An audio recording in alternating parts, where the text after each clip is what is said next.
Yep, the Pyara is just one of those fish I've always wanted to chase. 28-pound Pyara, dude. Oh my God. Hey, it happens. For me, fishing has been a part of my whole life. From the time I could walk, I've been traveling and fishing to chase and hook the big one. My name is Denis and I live in the deserts of Nevada. Growing up, fishing meant catching crab off the coast or trout in streams. Fishing with my family has always been a big part of my life. My name is Dreu, and I'm not your typical Western angler. This is Wild Fish, Wild Places.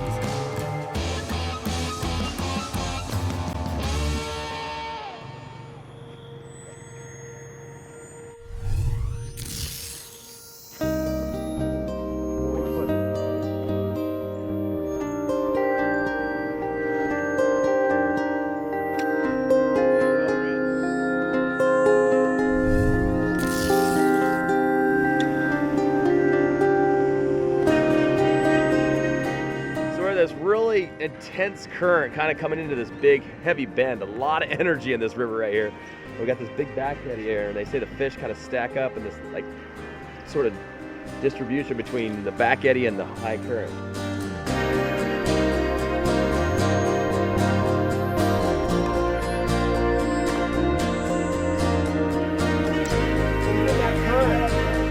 So he's right, they love this fast water. Down here they say sit on anything, and it's true. Whoa. Whoa. Oh, he throws it. Oh, you lose it? It's all right. These things jump, they get that lure flopping around, that's their MO. We're cruising down the river. We did a little fishing this morning, and there's a little cafe on the side, I guess. Here, there's a sign, cafe. It says it's open. Figured we'd pull in and check it out. Welcome to a typical home in the countryside in Colombia.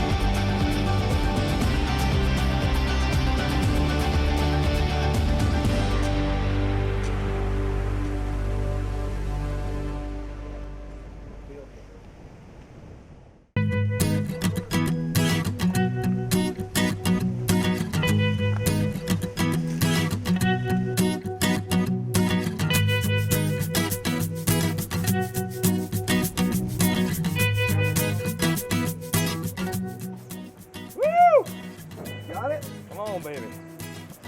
Oh, yeah. Yeah. Nice. Right along that seam, baby. This one's got some shoulders to him, too. Oh. Woo!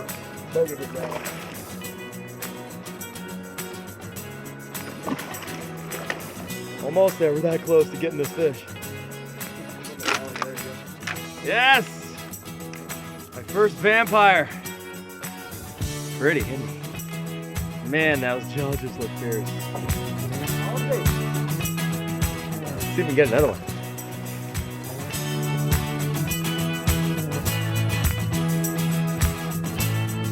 Yeah! Lots of Another nice Pyara. Oh!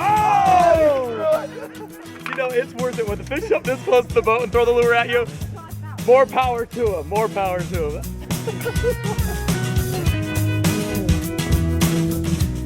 That's what you call an education in the bait world. Feels like sandpaper.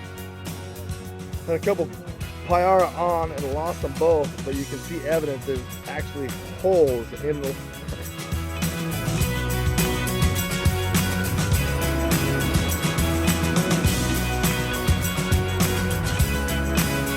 I haven't tried that handline stuff yet.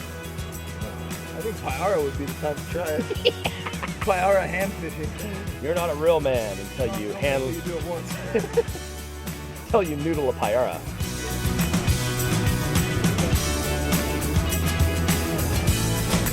Just pulled in a spot, heavy water flow through here, big rocks. We fished it earlier today, and we think we figured out where these fish are sitting. They're in a trough. There's a current that comes around this way and a seam. So we throw in the lures on the seam and bringing them right back in, and we're catching all the fish right in this one little spot. So we feel like we got something figured out. We're here for the afternoon bite. Gonna see if we can't put a few of these big ones to the boat. Yeah, boy. Oh, yeah!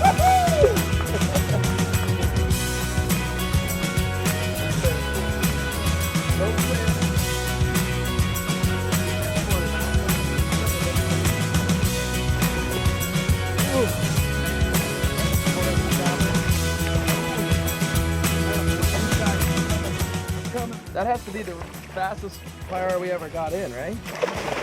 Hang on. Oh. Look at that. You got a hold of him? Look at that hook set, one on each side of the jaw. He's coming in the boat! One of these fish flops the wrong way, you lose a lung. Yeah. Wandering the streets of Colombia, and we found our possible topwater bait today. Why just throw one umpqua fly with a couple feathers when you can use the whole bird? That's exactly it. It's the right color too. It is the right color. All right, bird.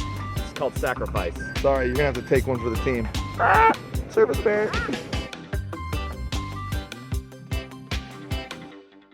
We're making our way in this big canyon of rocks and fast-flowing river, and we've been here. We know the payara are here, but what we don't know is if they're past this break. We can't get the boat up there, so we're gonna try to talk these guys into letting us park the boat and take a walk, take a hike upriver just to see, what's up there. Because we're always looking for that next bend and that next spot in the river that might have more or possibly bigger payara.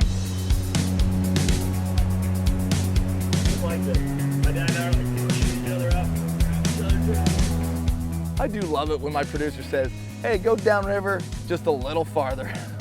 It might be because he has to chase us and follow all the action.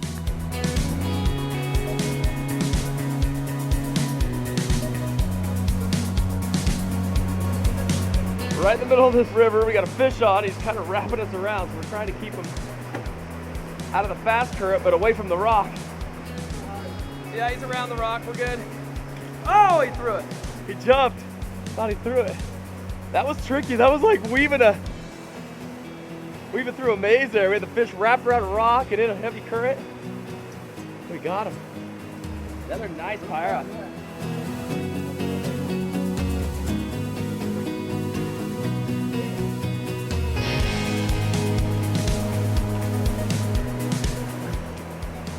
Another nice fish.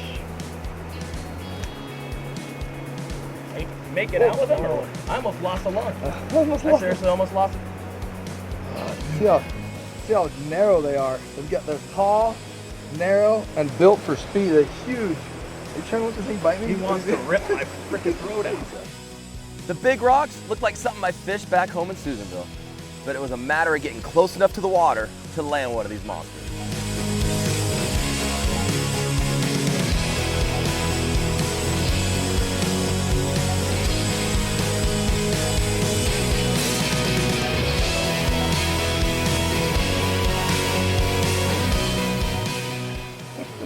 Kind of wild. We walked into this place. We're starting to catch some fish up above where they can take their boats, but it's tough. It's big boulders. They're slick. People falling down. We just caught them up, but we got to get from there back to here.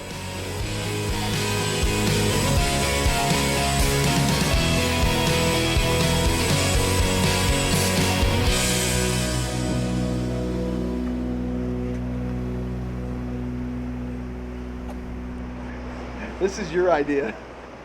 I won't normally tell you this, but while listening to what I have to say, look at the boil of fish behind me. So we're kind of just casting this streamer, big umpqua streamer, right towards the bank and trying to get it to swim parallel to the water. That seems to be what the bait fish are doing when the fish scare them up. So.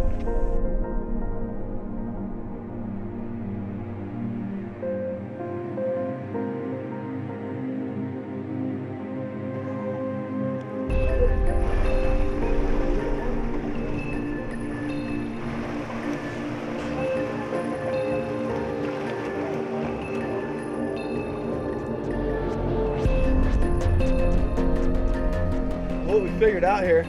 We witnessed the bait fish. They were schooling up, moving into the eddies, and then moving out into the current, and that's when they're getting ambushed.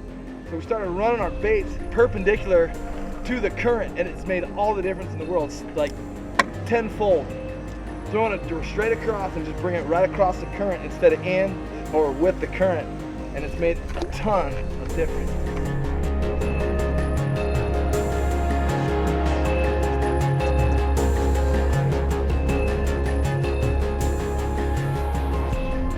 I decided today my job was to really get the fly figured out. Not just get a hit or two, but really figure it out.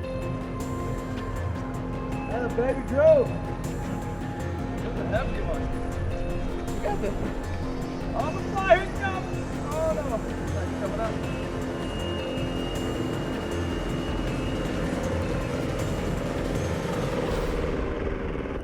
Like I've been saying, just cast it into the rocks, pulling it straight out perpendicular to the river. And these fish just roll on it. They don't hit it very hard, they just roll on it. They look at it as an easy target. This one's staying down.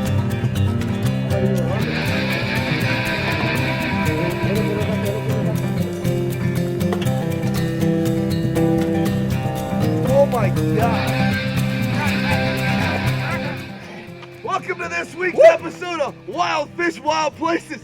We're catching little yellow belly catfish. Amarillo catfish. Oh, watch out, boy, it smells.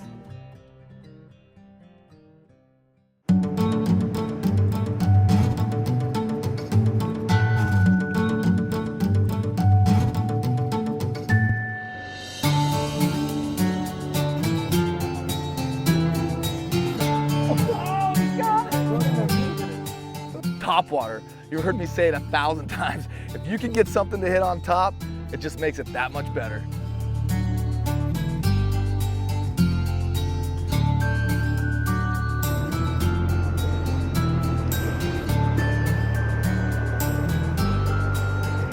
Might have to sort of catch on.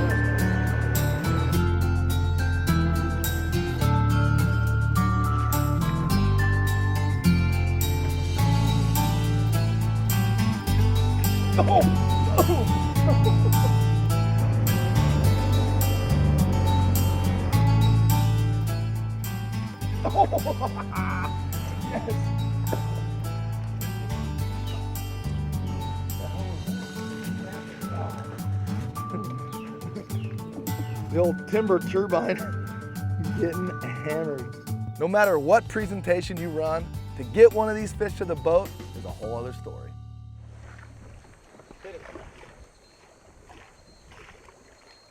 There he is. There he is. Got him. I saw him eat it. Oh! Son of a bitch. If you lose a ton of fish with lures that have 2 and 3 treble hooks, imagine trying to set a single fly hook and that set of teeth. Oh yeah. Come on, come on. Oh! That's like the 5th or 6th hit I gotten on this big clouser, big giant clouser from Umpqua, just stripping it right back across the river. They're not hitting it hard like the topwater baits or anything, but they're just rolling on it. Like they stir up a bunch of bait fish, they see what I like, and they're just rolling on it like it's an easy target. This is a good fish right here. See all them teeth? You would not want to be a bait fish in this river, that's all I'm saying right now. Good fish, grande? Grande. Oh.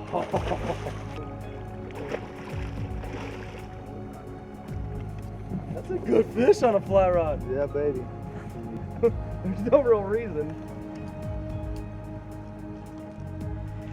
Yes! Yes! Woo!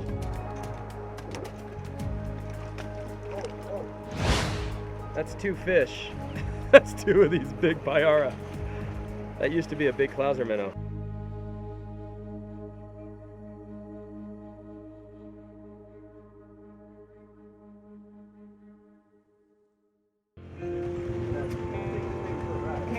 We got everything. We've been hanging out in this little town in Colombia called La Macarena. It's where we've been fishing from, showing you the streets, the kids, everybody's running around here at night, having dinner, checking out some local shops. It's been pretty fun. Dogs everywhere. Yeah. Never a scrap of anything. Soccer matches every single night, starting at 5 o'clock. It's a lot of fun. One of our guides actually officiates the soccer matches, which has been kind of fun as well. It's been a neat little town though. Lots, very, very rustic. No cell phones, no Wi-Fi. Nothing. Nothing. We have a room. We got food. So when you're out of stock with something, no matter what, I think we bought the last Gatorade on Monday and now it's Friday. They still have no Gatorade. As you can see, there's still no Gatorade, so things aren't really replenished all that often. But they do have great ice cream. So this is how you get around in La Macarena. No helmets, no seatbelts, and just straight up hold on.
We just got back from fishing, and supposedly the fishing charter works as a transport company.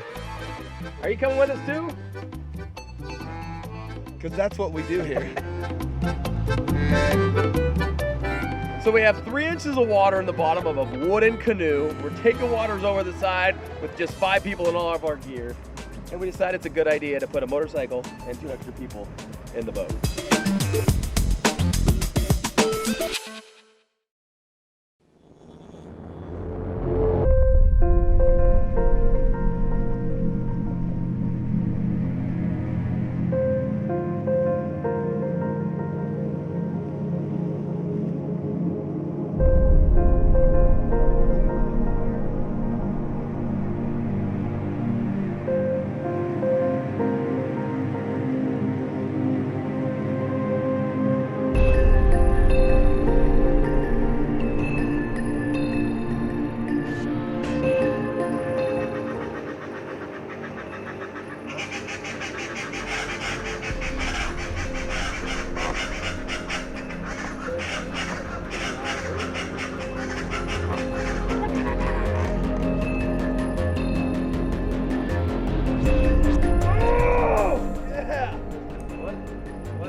What is it? I don't know what it is. Very pretty. Kind of looks like a red fish, a cubinata. It's amazing this thing's still alive with 25-pound payara swimming in the same neighborhood.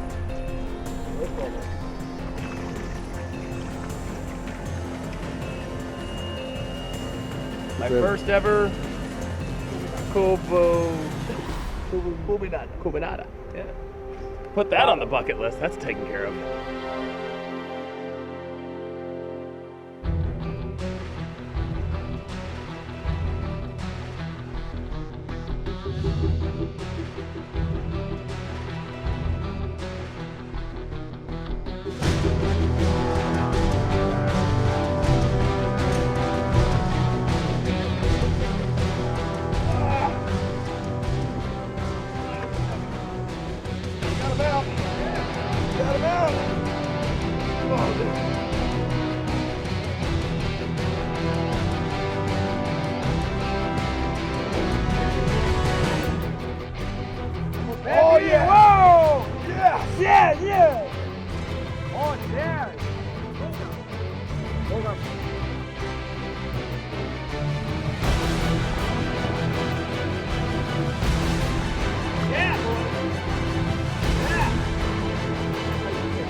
giant.